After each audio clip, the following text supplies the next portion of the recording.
1956.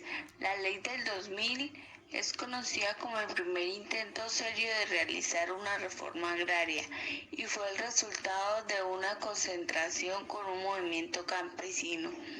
Elementos importantes de la ley eran la creación de jueces especiales para dirimir conflictos de tierra, la introducción del concepto de la función social y de la tierra y la figura de extinción de dominio. 1944.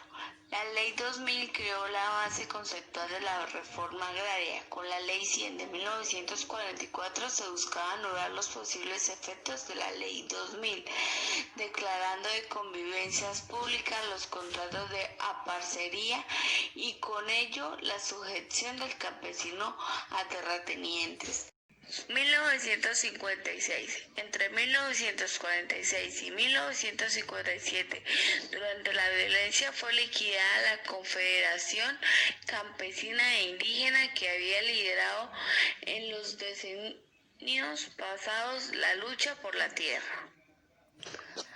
1961. Ley 135 de 1961, producto de presiones sociales internas, violencia, presiones internacionales. Por ejemplo, la Alianza para el Progreso, con ella fue creada el Instituto Colombiano de Reforma Agraria, que buscaba obligar terratenientes a modernizar sus explotaciones, permitiéndole un uso más adecuado de las tierras bajo pena de extinción de dominio.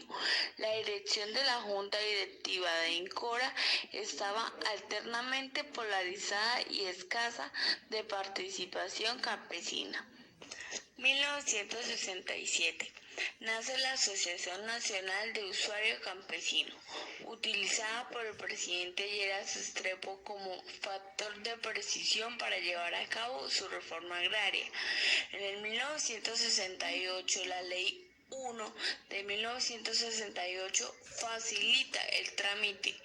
Hizo énfasis en predios inadecuadamente explotados y entrega de tierras a los artesanos que trabajaban y buscaban abrirse paso al desarrollo capitalista en el campo, y la constitución de unidades agrícolas familiares para ampliar el mercado interno.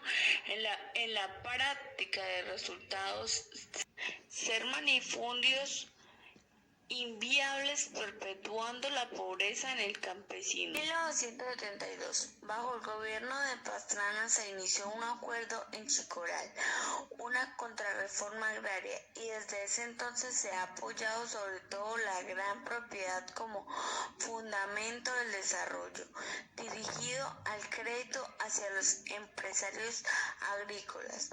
La reforma agraria fue declarada terminada y en lugar del crédito había solo programas de asistencia técnica que dirigía a los manifundistas. 1973. La Ley 4 de 1973 incluía una serie de criterios para la clasificación de los predios con el objetivo de la explotación, que se designaba casi cualquier predio como adecuadamente explotado y en cuyos complejos trámites, incluyendo la posibilidad de hacer una reforma agraria. Entre propietario y aparcero, el principio de sujeción del trabajador se mantuvo. En este año se impuso el Programa de Desarrollo Rural Integrado, pero no fue concebido como un complemento de la reforma agraria, sino como su sustituto, y además resultó ser insuficiente y no logró cambiar de manera sustancial la situación del campesinado. En el año 1982, durante varios años no se volvió a hablar de la reforma agraria, pero a partir de este año, con la Ley 35 y el Plan Nacional de Rehabilitación, se volvió a retomar la cuestión agraria, pero bajo otro esquema: la compra de tierras a precios de mercado y su venta a campesinos beneficiarios. En el año 1988, después de 3 proyectos que no fueron aprobados por el Congreso, en este año se aprobó la nueva Ley 30, que formalizaba la compra de tierra a precios de mercado.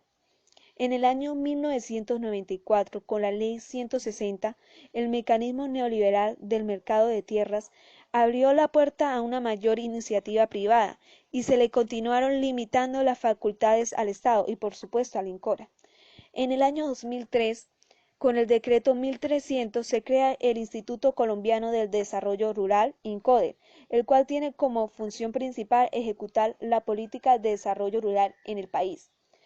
En este mismo año, hubieron situaciones y factores como el narcotráfico, violencia política y efectos de la apertura que daban inicio a la concentración de tierra de todos los tiempos y la dispersión de las organizaciones agrarias, generada por la violencia y la guerra sucia. El gobierno ordena la supresión y la liquidación no solo del INCORA, sino de otras entidades del sector agropecuario. En el año 2004 hasta 2015, hubo un énfasis sobre factores secundarios y no principales, como la estructura de tenencia de la tierra, que había demostrado su ineficacia y había propiciado mayores desigualdades en el campo y con mayores niveles de pobreza y miseria. El gobierno nacional se empeña en profundizar este modelo y logró la aprobación de leyes que forman parte de ese nuevo esquema, como la Ley Forestal, la de Agroingreso Seguro y el Plan Nacional del Desarrollo. Y por último, en el año 2017, el Congreso aprobó el proyecto de ley de Estatuto del Desarrollo Rural, que busca compilación de normatividad del sector rural y la adecuación del INCODER, oposición de los sectores sociales, campesinos, indígenas, afrodescendientes, víctimas de violencia y ambientalistas.